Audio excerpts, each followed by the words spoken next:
Here we have a RC circuit. RC circuit का मतलब होता है रेजिस्टिव कैपेसिटिव सर्किट। कौन सा circuit? Resistive capacitive circuit. Actually अभी तक हम लोग कौन सा सर्किट सॉल्व करते हैं? वो जो हम लोगों ने स्टेडी स्टेट रिस्पॉन्स देखा, इनिशियल रिस्पॉन्स देखा, वो these are all cases of RC circuit. But वो हम लोगों ने आरसी सर्किट्स के इनिशियल और स्टेडी स्टेट रिस्पॉन्सेज देखे थे।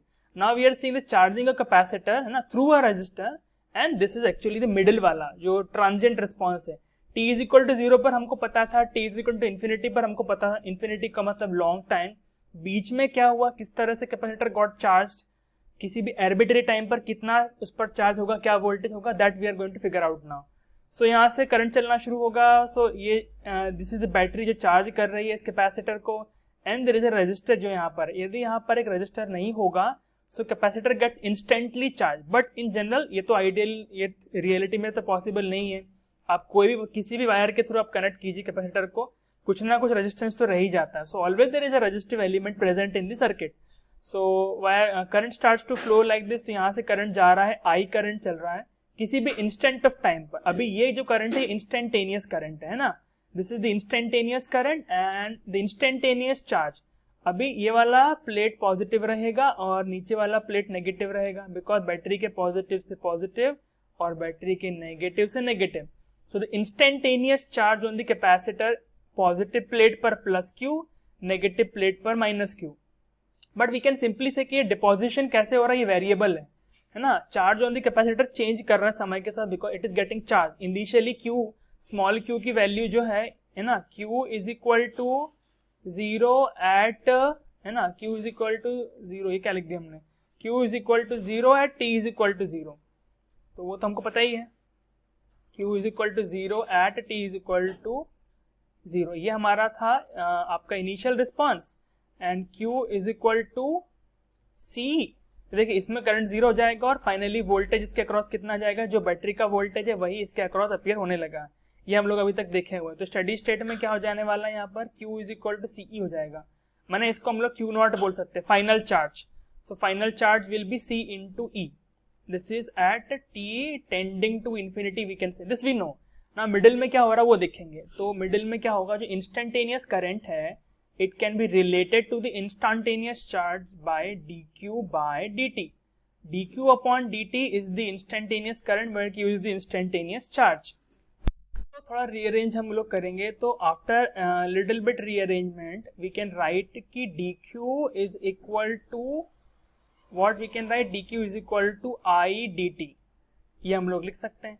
If I get now I as a function of time, then I can easily say कि इसका I is a function of time, तो I can easily integrate here और some other way। तो इसको हम यहीं पर लीव कर देते हैं। Let us leave it here itself and this is our equation number 1। अभी यहाँ पर हम लोग क्या लगाएंगे, किरचॉफ वोल्टेज लॉ लगाएंगे, apply KVL। So apply KVL in the loop। कैसे लगाएंगे, देखिए बैटरी के नेगेटिव से पॉजिटिव चलना स्टार्ट करेंगे तो यहाँ पर आपको एक राइज मिलने वाला है, देयर इज अ राइज। तो there is a rise of plus E, then there is a drop of IR का यहाँ पर हो गया ड्रॉप, और उसके बाद यहाँ पर further we are going from the positive of a capacitor to a negative of a capacitor, so we will encounter a drop. And हमको पता है कि कैपेसिटर के क्रॉस पोटेंशियल डिफरेंस कितना होता है, it is Q by C, है ना। जैसे रजिस्टर के लिए हम लोग क्या लिखते हैं IR, वैसे हम लोग कैपेसिटर के लिए क्या लिखते हैं, Q बाई C करके लिखते हैं। So it will be minus further of Q by C and that will be equal to 0। That's what the loop law is. इसमें हम लोग थोड़ा रीअरेंज करेंगे, करंट को हम लोग चार्ज के टर्म्स में लिख के देखते हैं। तो IR is equal to what can I say, IR is equal to E minus Q by C। इसको आप फर्दर अरेंज कीजिए तो आई कैन से दैट कि I इज इक्वल टू, है ना, इट विल बी R को divide कर दीजिए यहाँ पर, है ना। If you divide R here, what we will be getting, E by R मिलेगा और यहाँ से क्या मिलेगा, Q बाय RC हो जाएगा, ठीक है। Further simplified gives us this expression, so this we will call as equation number 2। So now we got a substitution। ऊपर हम लोग क्या कर देंगे, इधर पर I को रिप्लेस कर देंगे इससे, CE minus Q by RC। So let us do that. So यहाँ पर क्या मिलेगा, हम ना from, I am doing this from equation number 1 and 2। तो 1 इक्वेशन क्या था वो तो हमको पता ही है, वहां पर dq is equal to I dt है। तो डी क्यू को डी क्यू रहने दो और आई डी टी को यहाँ से रिप्लेस मार देते हैं हम लोग, तो ये जाएगा C E minus Q by R C and it will be D T. अभी क्या करेंगे, अभी इंटीग्रेशन में हम वेरिएबल सेपरेशन करेंगे, यहाँ पर इंटीग्रेशन करना होगा और बिकॉज डी टी दिख रहा है, डी क्यू दिख रहा है, इससे we have to get rid of it, we need to get Q in terms of time. तो ultimately there is only resort that is integration ही करना होगा, तो इंटीग्रेशन करेंगे, बट उसको करने से पहले प्रॉपरली वेरिएबल को सेपरेट करना होगा। तो क्यू वाले को एक तरफ लेके आ जाइए यहाँ पर, और है ना टाइम वाला तो कुछ नहीं है बट सारे कॉन्स्टेंट एक तरफ कर दो।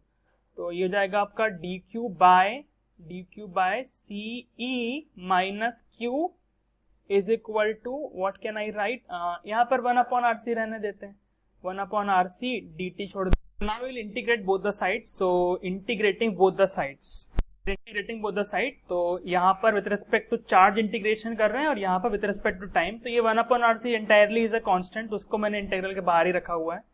Next is we will apply limits here. So at t is equal to 0 the charge on the capacitor is 0 and at t is equal to t time, मैंने कोई इंटरमीडिएट टाइम जो है ना, बीच का कोई आर्बिट्रेरी टाइम लिया मैंने, तो उस पर इस पर कुछ चार्ज हो जाएगा, कैपेसिटर पर चार्ज हो जाएगा Q, है ना। What do we mean by charge on capacitor, मतलब उसकी जो पॉजिटिव प्लेट पे जो चार्ज वही वैल्यू है।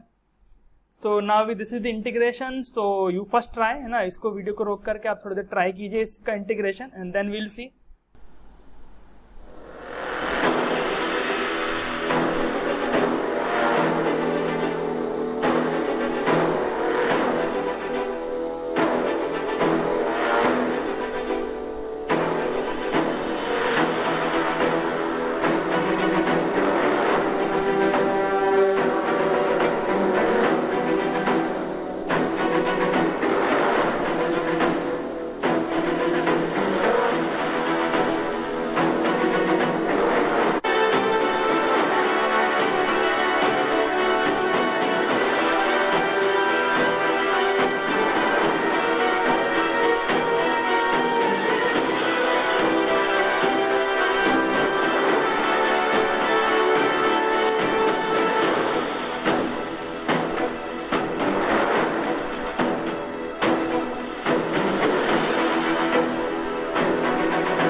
ओके, तो अभी इसका इंटीग्रेशन क्या हुआ, है ना। तो ये स्टैंडर्ड एक फॉर्मूले से मैच कर रहा है, I hope you will remember, most of you will not remember.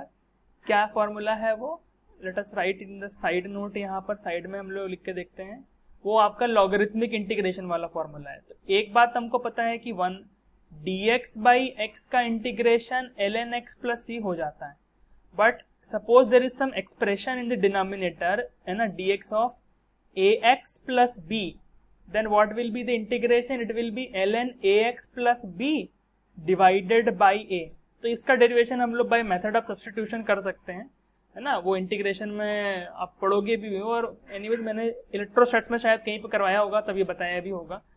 And integration जब हम लोगों ने 11th में पढ़ा तब तो ऑब्वियसली देखा ही था ये सब। तो integration dx of ax plus b is equal to ln ax plus b by a, है ना, बाई b नहीं होता, बाई a होता है, प्लस सम आर्बिट्रेरी कांस्टेंट c, या फिर अपर लिमिट्स के साथ भी यही काम कर सकते हैं। So if you do it here, यहाँ पर देखिए x की जगह q है और यहाँ पर क्या है, ये ax प्लस b होता, तो यहाँ पर ax, तो ये aq प्लस b होना चाहिए था, बट यहाँ पर इसका कोएफिशिएंट क्या है, the coefficient of the variable is a and यहाँ पर दैट इज -1। सो जब हम इंटीग्रेशन करेंगे इसका इतने वाले पार्ट का, तो क्या आंसर आने वाला है यहाँ से, here we are going to get, it will be ln, है ना, अच्छा नीचे ही लिख लेते हैं, जगह नहीं रहेगा otherwise, let us write down, will be ln natural log ln of c e minus q और बाय इसका कोफिशिएंट मतलब -1, ये इधर का इंटीग्रेशन हो गया, ठीक है। एंड ये हो गया, है ना, इंटीग्रेशन हो गया। अब इसमें लिमिट लगा देते हैं हम लोग, upper limit is q, lower limit is 0, and then यहाँ पर क्या हो गया, इसका इंटीग्रेशन dt तो dt ही होता है, तो यहाँ से 1/RC and into t and the limits are 0 to t। अभी लिमिट्स को लगा करके एक्सपेंड कर दीजिए। बिफोर दैट यहाँ पर जो माइनस साइन है इसको हम लोग बाहर निकाल सकते हैं, और इसको निकालने के बाद हम लोग लिमिट्स लगा सकते हैं। तो जब भी इंटीग्रेशन करते हैं ना, तो आपका जो लिमिट पुट करने से पहले कुछ भी अंदर कुछ कांस्टेंट उसको बाहर कर लेना से क्या होता है, वो इजीली मैथमेटिकली सिंप्लीफाई होता है, otherwise there is a chance of some incurring some error there. So will take it out, ये माइनस बाहर निकाल के मैं इस तरफ घुसा देता हूँ और फिर मैं इसमें लिमिट लगाऊंगा, ठीक है। माइनस साइन यहाँ ट्रांसफर कर दिया, उसके बाद अब लिमिट लगाएंगे। अपर लिमिट लगाओगे तो ये चार्ज एज इट इज यहाँ पर आ जाएगा, तो it will be ln of CE minus Q, ये हो गया है ना, ln CE माइनस Q, ये अपर लिमिट लग गई, minus of lower limit ln, ये Q0 कर दो यहाँ पर, ln CE minus 0 is equal to यहाँ पर क्या आ गया 1/RC, और अपर लिमिट पे टाइम एंड ये -0 हो गया। तो ये इंटीग्रेशन खत्म। यहाँ पर सिंप्लीफाई करेंगे इसको तो यहाँ पर ये क्या हो जाएगा, ये log a minus log b वाला प्रॉपर्टी हो जाएगा यहाँ से। तो हम लोग इसको लिख सकते हैं यहाँ पर ln ऑफ क्या लिख सकते हैं, ये आपका जाएगा CE minus Q by CE। वो जब करोगे तो ये मिलेगा आपको 1/Q बाई CE, ऐसा मिल जाएगा। And this will be equal to minus T by RC, ये हो गया। इसको फर्दर सिंप्लीफाई करेंगे हम लोग तो क्या मिलेगा, देखिए इसको हम लोग एक्सपोनेंशियल फंक्शन के टर्म्स में लिख देंगे। तो ये होता है ना आपका कि भाई यदि e की ln x is equal to Y, इसका मतलब क्या होता है, यहाँ पर जो बेस e है इसका मतलब होता है e की power y is equal to x। तो ये वाली प्रॉपर्टी हम लोग यहाँ लगा देंगे।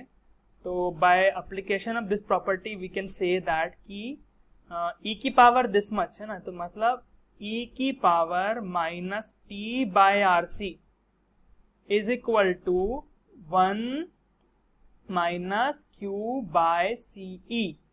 इसको अरेंज करेंगे तो हम लोग क्या लिख सकते हैं, इसको अरेंज करके हम लोग लिख सकते हैं, अभी यहाँ पर आप क्या करो, एक्सपोनेंशियल की तरफ ले आओ, चार्ज की तरफ ले आओ, because we want charge as a function of time.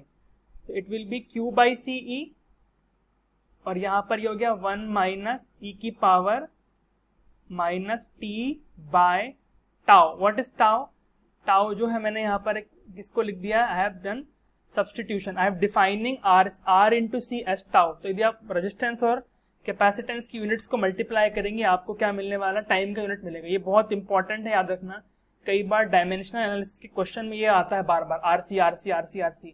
तो आपको R इंटू C मल्टीप्लाई करने की जरूरत नहीं है। आपको क्या याद रखना है कि RC एक टाइम कांस्टेंट होता था, और टाइम कांस्टेंट है तो उसकी वैल्यू क्या होती है, उसकी वैल्यू तो उसकी यूनिट तो टाइम ही रहेगी, ठीक है। एग्जैक्टली टाइम कांस्टेंट क्या है, we will figure it out here. So time constant is RC, and इसको थोड़ा रीअरेंज कर दो तो यहाँ से क्या मिल जाएगा, Q as a function of time is nothing but CE। इसका भी पता है, इसका मीनिंग हम लोगों ने निकाल चुके हैं, it is 1 minus e to the power t by tau. And in the beginning हम लोगों ने निकाला था स्टेडी स्टेट का चार्ज था जो उस पर, वो स्टेडी स्टेट चार्ज CE था, ये वही चीज है, ये वही स्टेडी स्टेट का चार्ज है। तो we can replace it by that. So we can say कि charge on the capacitor is equal to Q is equal to Q not 1 minus e raise to the power t by tau. ये है final expression, इसको याद रखना, ये बहुत important result है, ठीक है, बहुत इंपॉर्टेंट रिजल्ट है। ये tau is equal to RC, इसको बोलते क्या है, this is known as time constant, है ना। क्या बोला जाता है इसको, इसको क्या कहा जाता है, टाइम कांस्टेंट कहा जाता है। इसका सिग्निफिकेंस जस्ट हम समझने वाले हैं। तो अभी देखो ये इक्वेशन को थोड़ा सा एनालाइज करें यदि हम लोग, सो इस इक्वेशन को हम लोग एनालाइज करते हैं। सो एट t इक्वल टू 0 ये क्या देने वाली, हमारा प्रीवियसली एस्टेब्लिश रिजल्ट से मैच होना चाहिए। जो हमारा इनिशियल रिस्पॉन्स का रिजल्ट होता है और जो हमारा स्टेडी स्टेट रिस्पॉन्स का रिजल्ट है, वो दोनों इस ट्रांजिएंट रिस्पॉन्स की इक्वेशन में अंदर होना चाहिए, इससे भी फिगर आउट हो जाना चाहिए। तो मैं यदि t is equal to 0 put करता हूं तो ये जाएगा Q is equal to Q not, and it is 1 minus e की पावर 0। e की पावर 0 माने 1, समथिंग की पावर 0 मतलब 1, तो ये 1 माइनस 1 0, तो ये आपका आ गया चार्ज 0। सही बात होता ही है। And at t is equal to infinity after long time, तो देखिए एक्सपोनेंट में नेगेटिव है, एक्सपोनेंट में नेगेटिव है, और किसी की पावर नेगेटिव हो और वो नेगेटिव पावर का मैग्नीट्यूड इनफाइनाइट हो, तो वो तो क्या हो जाता है, वो 0 हो जाता है ना, because it is very large number. मतलब इसको यदि लिखेंगे हम लोग e की पावर माइनस इन्फिनिटी है, ये मैं टाइम इन्फिनिटी कर दूंगा तो ये e की पावर माइनस इन्फिनिटी जाएगा, और वेरी लार्ज टाइम है ना, t की power t is equal to infinity. और you can say time is very very very large in comparison to time constant. ठीक है, तो जो हम लोग बोलते हैं ना कि आफ्टर लॉन्ग टाइम, तो जो लॉन्ग का स्केल वो क्या होता था, ये टाइम कांस्टेंट वो स्केल है। तो यदि टाइम कांस्टेंट आपका मान लीजिए 100 मिली सेकेंड निकल के आता है, तो यदि आपने 1000 मिली सेकेंड की बात की तो आप क्लियरली टाइम कांस्टेंट से तो काफी ज्यादा है। तो उस केस में आपका जो टाइम 1000 मिली सेकेंड वाला है, it can be treated like a infinity. So e की power infinity is equal to 1 upon e की power infinity. Now something की power infinity is infinity, so it is 1 upon infinity and that will give us 0. तो यहाँ पर क्या मिल जाएगा उसमें एक्सप्रेशन हमको, it will be q is equal to q naught 1 minus 0 and that is to say q naught and q naught is equal to ce. यही तो हम लोगों ने पहले बोला भी था, है ना। तो यस मैच कर रहा है, प्रीवियसली जो हम लोगों ने रिजल्ट एस्टेब्लिश किया था उससे सब कुछ मैच कर रहा है। तो यहाँ से वो हो गया आपका समरी, है ना। इस तरह से आरसी सर्किट में लगाएंगे तो it will be q is equal to q not 1 minus e to the power t by tau, where q not is steady state charge. ये जो है यहाँ पर हम लोगों ने लिखा हुआ है, ये कौन सा चार्ज है, ये actually steady state. Finally capacitor पर क्या चार्ज आने वाला है, ये वही चीज है। And this is the time constant, ये आपका टाइम, इस कैपेसिटर सर्किट का टाइम कांस्टेंट है। अभी depending on the value of R and C, ये टाइम कांस्टेंट ज्यादा या बड़ा होगा। If R is more, resistance ज्यादा होगा तो टाइम कांस्टेंट ज्यादा होगा, कैपेसिटर धीरे धीरे चार्ज होगा। यदि कैपेसिटेंस की वैल्यू, सी की वैल्यू ज्यादा होगी तो भी टाइम कांस्टेंट ज्यादा होगा, कैपेसिटर धीरे धीरे चार्ज होगा। If you want capacitor to get charge very slowly, then keep capacitance small, keep resistance small. If you wanted to get charge very fast, keep resistance small, है ना, and obviously keep capacitance also small. तो इन पर depend करता है, ठीक है। इसलिए हम लोग बोलते हैं कि आइडियली यदि यहाँ पर कोई रजिस्टर ना हो तो ये आरसी 0 हो जाएगा, मतलब टाइम कांस्टेंट 0 है, माने कैपेसिटर इंस्टेंटली चार्ज हो जाएगा। ओके, अभी इसका एक फिजिकल मीनिंग और ये भी है कि लेट अस से कि if time is equal to क्या हो जाए, टाउ हो जाए, है ना, टाइम इज इक्वल टू क्या हो जाए, टाउ ही हो जाए, तो ऊपर का इक्वेशन क्या बन जाएगा, ऊपर का इक्वेशन बन जाएगा q dash is the sum charge, q dash is the charge at this time constant वाला टाइम। तो यहाँ पर ये जाएगा q नॉट और ये होगा 1 minus e to the power -1। इसको आप सिंप्लीफाई करोगे, it is 1 minus 1 upon e, और ये e क्या होता है, e की वैल्यू होती है 2.718 होती है ना। अभी इसको यहाँ पर आप सॉल्व कर लीजिए और इसके बाद आपको आंसर मिल जाएगा। 1 माइनस 1 अपॉन e फिजिक्स में कई जगह आता है और ये बहुत फेमस नंबर, इसकी वैल्यू आपको याद रखना है, इट इज 0.63 होता है ये। So it is 0.63 times of q not, मतलब स्टेडी स्टेट चार्ज का 0.63 टाइम्स चार्ज इस पर डिपॉजिट हो जाएगा। और in other words you can say कि 63% of charging is complete, 63% of charging is complete after an interval of 1 time constant. एक time constant के ड्यूरेशन के बाद 63% चार्जिंग हो जाती है, मतलब 37% रिमेन्स।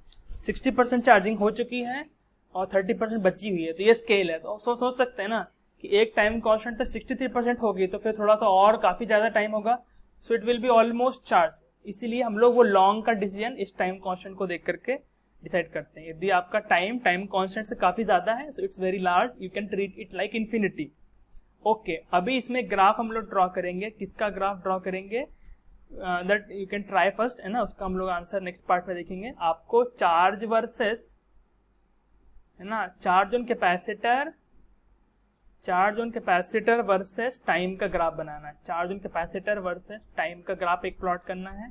दूसरा current through capacitor versus time, and finally potential difference across capacitor through time. ठीक है, जैसे एक हिंट के लिए इनिशियल बता सकते हैं हम लोग, इनिशियली चार्ज 0 होता है, इनिशियल पोटेंशियल 0 होता है, बट इनिशियली करंट कैसा होता है, मैक्सिमम हो जाता है, फिर वो डिक्लाइन करता है। तो you try it out first and will see this in next part. Okay, Hare Krishna.